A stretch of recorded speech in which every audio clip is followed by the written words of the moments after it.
samedi bii nag stade Caroline Faye moo nekkoon sëlëba yoonu responsable politique yi nekk ci Sénégal yëpp rawatina ñi bokk ci coalition bii di Benno Bokk Yaakaar lan moo ko waraloon ñu ni jigéen ñi nga xamante ni ñoom ñoo bokk ci coalition Benno Bokk Yaakaar boobu ñoom nag ci njiitalu kooku di Ndeye Marième Badiane di seen présidente ñoom ñoo fas yéene woon a investir seen candidat bii di Macky Sall fii ci stade Caroline Faye stade Caroline Faye am xar kanam gu bees foo sànni mbàttu mu tag nit ñi jógee fu nekk ñi nga xamante ni ñoom ñooy responsable politique yi jigéen ñi góor ñi mag ñi ak ndaw ñi ku ci nekk rek teewoon nga pour wane sa cofeel ci président de la république Macky Sall waaye ñi nga xamante ni tamit ñoom ñooy yor mouvement de soutien yi kenn desul ginnaaw seen i pancarte seen i effigie seen i casquette lépp rek ngir wane seen cofeel ci président de la république teewoon nañ ci stade Caroline Faye bu Mbour ci suba gi balay loolu nag honorable député Sira Ndiaye mi nga xamante ni moom mooy coordonnatrice départementale des femmes de Benno Bokk Yaakaar dalaloon na ay ganam këram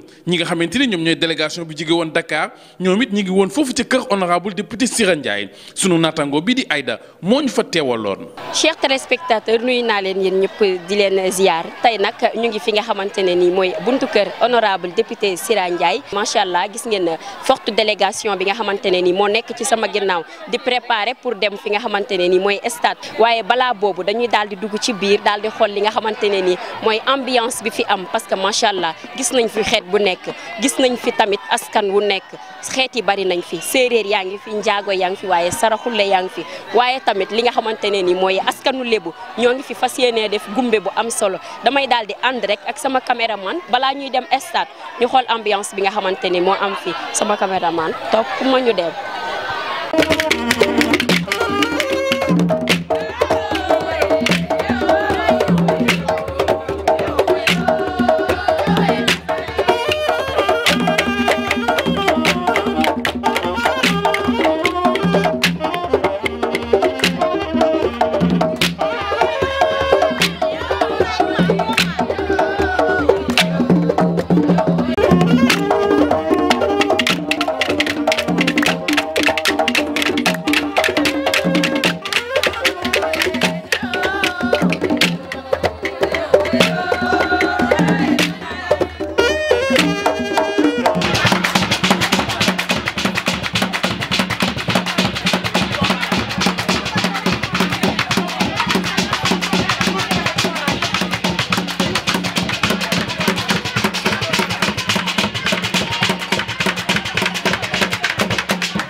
comme ni ma leen ko waxee rek téléspectateurs yi macha allah gis nañ forte délégation bi nga xam ne honorable député Sira Ndiaye moom la indi tey damay daal di taxaw ak soxna si nag daal di def blanc wam parce que blanc bi ku ko gis xam ne la paix la ñu wax maa ngi lay nuyu. waaw maa ngi lay fay. yaa ngi ci jàmm maa ngi ci jàmm bu baax. tur bi naka la Roqaye Ndiaye. Roqaye Ndiaye ñu fekk la fi nga xam ne mooy buntu kër honorable député Sira Ndiaye.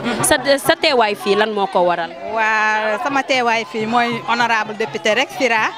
ñu war a inaugurer tey ñu war a seet Macky Sall moo fi war a ñëw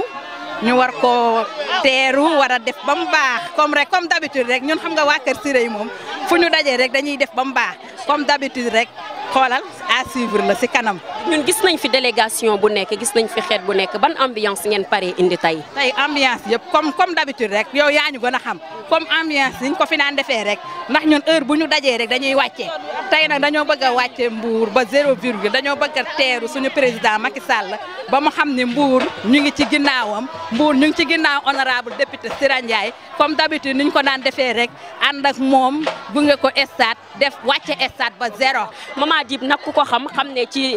def délégation lañ ko xamee maire Dib maa ngi lay nuyu. maa ngi lay fay sama doom. mbaa yaa ngi ci jàmm maa ngi si jàmm alhamdulilah. tey forte délégation bi nga xam ne moom nga indi ngir fas yéene jàppal ki nga xam ne mooy honorable député Sira Ndiaye seen teewaay tey ci bés bi. nii rek ndax Sira sama doom la dégg nga moo tax sama limité yëpp ci ñaari kaar tata laa indi beneen tata baa ngi ñëw xëy jeunes yi ñu ngi ñëw bu ñu añee ba pare ñu ngi ñëw stade ñun amuñu kenn ku dul Sira ñun Sira lañu rek Sira sama doom la te dama koo bëgg te yàlla tax kenn mënu maa tàggaleeg moom. waaw ndax Sira def maa fàttewul benn yoon sama mère yaa ngi nii fàttewu ma benn yoon lu mu am bokk na kook man bon nag kooku bu soxlaa amatuñu toogaay amuñu toog lu mu bëgg rek ñoo ngi ci tey ba ëllëg. kon daal indi nga sa forte délégation ngi fas yéene ngeen a def ambiance bu amul fenn. bu baax a baax moom la ñu fas yéene def. kon dañ leen di bàyyi rek ci kanam tuuti ñu fekk leen. tey jii dañuy xar stade bi.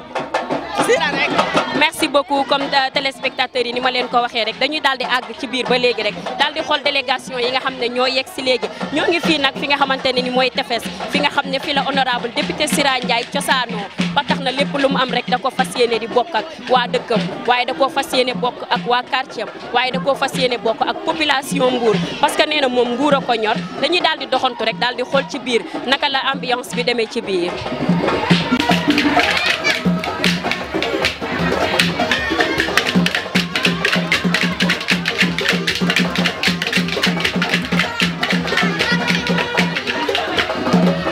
comme ni ma leen ko waxee rek ba léegi ñu ngi fii ci biir kër honorable député Sira Ndiaye ma toog nag ak ki nga xam ne mooy vice présidente assemblée nationale dama koy bàyyi rek mu nuyoo daal di wax présence am fii lan moo ko waral tey tata maa ngi lay nuyu. maa ngi lay fay di nuyu waa département de Mbour yëpp di nuyu toute la région de Thiès di nuyu Sénégal yëpp di am mbégte mu rëy tey teew fii si kër honorable député Sira Ndiaye nga xam ne dafa doon sama doom doon sama collègue. ñu nekk ci assemblée nationale nekk bu rafet mu nekk xale bu am fulla am fayda am jom donc loolu moo tax bés bii nga xam ne dañ ko yëkkati teg ko ci loxoom gis ngeen ni mu ko organisé kër gaa ngi nii fees dell kenn xiiful kenn marul ñëpp lekk nañ ba suur naan nañ ba mandi fas yéene nag mobiliser dem stade pour l'investiture de son excellence monsieur le président de la république département yëpp ñëw nañ man dama xam ne Sira mënu ma koo romb moo tax ma ne naa jaar nuyu ko mais su ma fi jógee damay dem si sama waa Kaolack ya département de Kaolack def nañ une forte mobilisation dem tamit seeti leen pour rek ñu ànd bés bi investir son excellence monsieur le président de la république bu ñu ci paree nag continuer liggéey bi ba au soir du 24 février ñu fal ko au premier tour parce que nag ñun jigéen ñi ñoo war a delloo njukkal son excellence monsieur le président de la république ndax engagement yi mu jëloon ca programme am yoonu yokkute engagement yooyu yëpp daf ko respecté ba doole ñu sax donc loolu moo tax tey ñuy am mbégte mu rëy di ko tabbaat suñu candidat pour le 24 février 2019. asalaamaaleykum waa Mbour TV ma leen di nuyu yéen ñëpp population de Mbour di wax ne tey moom tey bis la ci bis yi ne jigéeni Sénégal yëpp ñoo ñëw nag tànn Mbour gi di suñu département def lu rëy ñëw fii pour investiraat suñu président de la république waaw jox ko deuxième mandat ñu ñëw nag ànd ak honorable député Sira Ndiaye ko xam-xam ne mooy gaynde président Macky Sall ñun ñëpp nag les femmes du département surtout nag fii mu dëkk ci tefes ñu ñëw ànd ak moom rek nekk ci gannaawam daal di ko nag éliralaatal président de la république une deuxième mandat incha allah loolu la ñu bëgg te dinañ ko def tey moom Mbour moom dinañ ko wàcce ba zéro waaw ndax gis femme département bi rek xam ne ñoom ñëpp takku nañ nekk ci ginnaaw honorable député Sira Ndiaye ba pare nag ànd ak moom rek pour falalaat ko président. maa ngi lay nuyu. waaw maa ngi lay fay honorable député Sira Ndiaye moom laa ñëw seet si tey pour ñu mun a ànd jógee fii dem si stade ba di teeru président de la république man Joal Fadiouth laa dëkk maa tudd Ouleye Moussa Dia di au conseiller collectivité territoriale. wax dëgg yàlla li ñu gis ci honorable Sira xale bu yaru la xale bu yàgg am jom ñun xam nañ ko bu baax a baax ñoo dëkk diggante Joal ak Mbour moom benn dëkk la taxawaay na fi taxawaay boo xam ne ndey bi seex la tëddee dafa boole ñëpp képp kuy jigéen bu département Mbour xam na kuy Sira képp kuy jigéen di APR xam na kuy Sira képp kuy jigéen benn bokk yaakaar xam na kuy Sira moom moo ñu coordonné moo ñu uuf moo ñu jàppale lépp lu xew moo ñu koy informé président Macky Sall itam dañ ko téeru bu am solo dina gën a xam ne département Mbour ba léegi si loo xam la nekk dara dañul xanaa lu ci yokk waaye dara dañul ñu ngi koy sant di ko gërëm diñ ko dalal jàmm si département Mbour 16 collectivités territoriales yi ñu ngi koy dalal jàmm ñun ñëpp si département bi. macha allah ñu di ko jaajëfal parce que dégg ngeen kàddu yu rafet yi mu daal di wax dama leen di bàyyi rek ak sama caméraman mu ànd ak yéen daal di leen won li nga xam ne ambiance bi ginnaaw bi ñu leen ko joxee ba pare dañuy daal di dem nag xool li nga xam ne mooy départ bi ngir dem fi nga xam ne mooy stade. sunu caméraman bi toppal nañu cortège bi ba ci biir stade Caroline Faye fekkaat fa kooku di Aïda.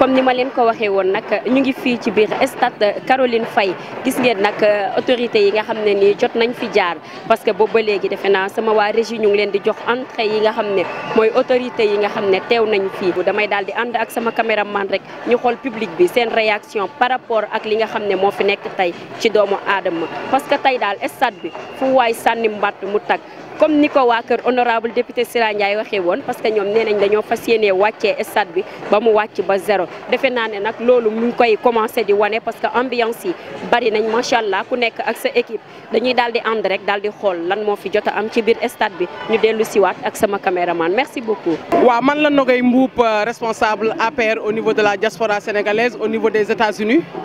waaye tamit di suppléante député bu diaspora. nekk tamit wax dëgg yàlla tey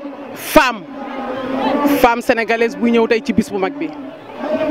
léegi mën naa xam sa réaction par rapport ak mbooloo mi nga xamante ne nii teew nañ fi tey ngir soutenir ki nga xam ne mooy le président de la République. damay faral di wax ne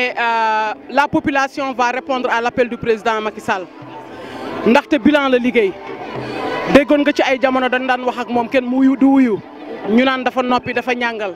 fekk li muy ñàngal yëpp. li ko population bi digoon na ko boo jëlee réew mi na nga ñu taalal lamp yi boo jëlee réew mi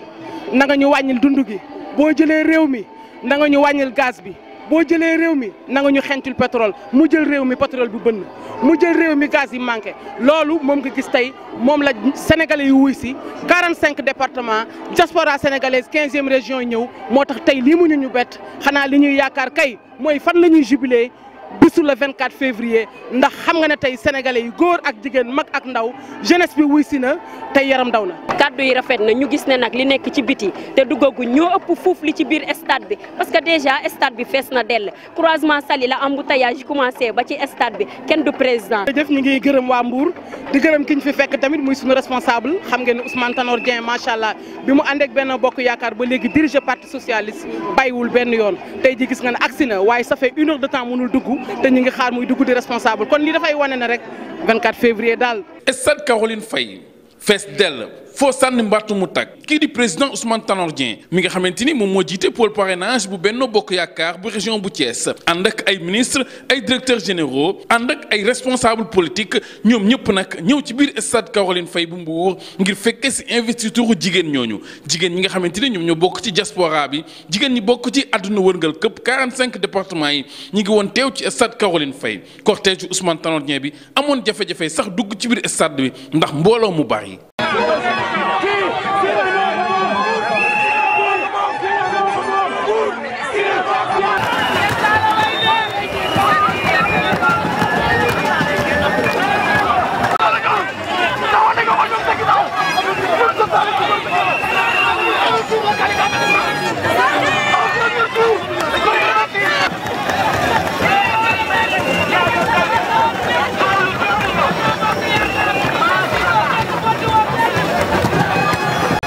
ginnaaw duggam ci biir stade Caroline Faye kooku di honorable Sira Ndiaye mi nga xamante ni moo jiite faamu Benno Bokk Yaakaar yu département de Mbour moom moo ko dalal ci kàddu yi. président Macky Sall moo fi moom président Macky Sall moo ko yor waaye nag suñu mënee lii bu ñu mënee lii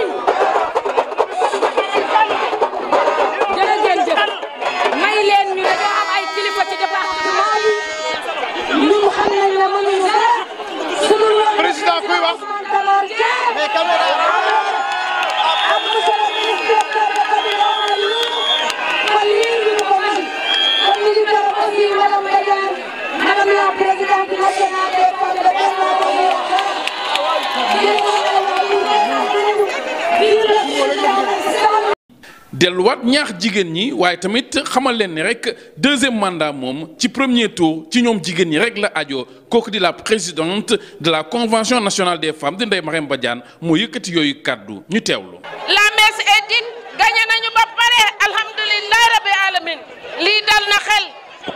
avec sous la présidence de monsieur Tanor Dieng bi nga xam ne fii kenn du ko naatable à Mbour ngeen def mobilisation bu mucc ayib bi Sénégal yëpp ñëw wuy suñu ñi ngi sant yàlla di leen wax ne nag président de la république nee na jigéen ñi la yaakaaroon waaye jigéen ñi décevoiruñ ko fépp fuy département muy ci région de Thiès région de 45 départements yëpp ñëw nañ wuy si suñu xel dal na dalal ngeen suñu xel dalal ngeen xalu président de la république sous la présidence de monsieur Ousmane Tanor Dieng avec l'appui de monsieur le ministre Oumar Youm suñu càmmiñ sa saa yu jigéen ñi ñi ngi leen di sant di leen gërëm di leen ndokkeel parce que bis bi seen bis la dugg si kenn donc ici jigéen ñu taxaw ci nekk la présidente Sira Ndiaye est là. Elle a fait une forte mobilisation donc ñu ngi leen di remercier ñu ngi leen di sant li ci des nag dinañ dajal ministre yëpp wuy si nañu muy ñu góor ñu jigéen képp koo xam ne ministre de la république ñëw nga wuy si ñu rawatina nag ñi nga xam ne fii ci région de Thiès la ñu nekk allahumma salli ala sayyidina muhammadin wa sallam. président Ousmane Tanor Dieng mi nga xamante ni nag moom moo teewee woon ndaje moomu moom nag yëkkati na ay kàddu daal di ñaax waaye nag daal di wax nag ni réew mi moom kenn du ko dénk ñi nga xamante ni amuñu expérience tontu na ñi nga xamante ni ñoom ñooy seeni noon. ñu ngi rafetlu bu baax a baax li nga xam ne mouvement Benno Bokk Yaakaar des femmes ñu defee fii ci stade Caroline Faye seen rencontre bi loolu c'est un symbole parce que Caroline Faye a été une figure emblématique de la scène politique sénégalaise kon fii jigéen ñi Benno Bokk Yaakaar defee fii seen rencontre bi ci stade bi nga xam ne ñu ngi ko dippee Caroline Faye loolu lu amul morom la waa Mbour kontaan nañ ci lool li ñu tegu mooy ma ne dañ ne derrière chaque grand homme il y a une grande dame du noonu derrière le président Macky Sall il y a la discrète et efficace Marième Faye derrière Benno Bokk Yaakaar avec Marième Badiane à la tête il y a les Amazones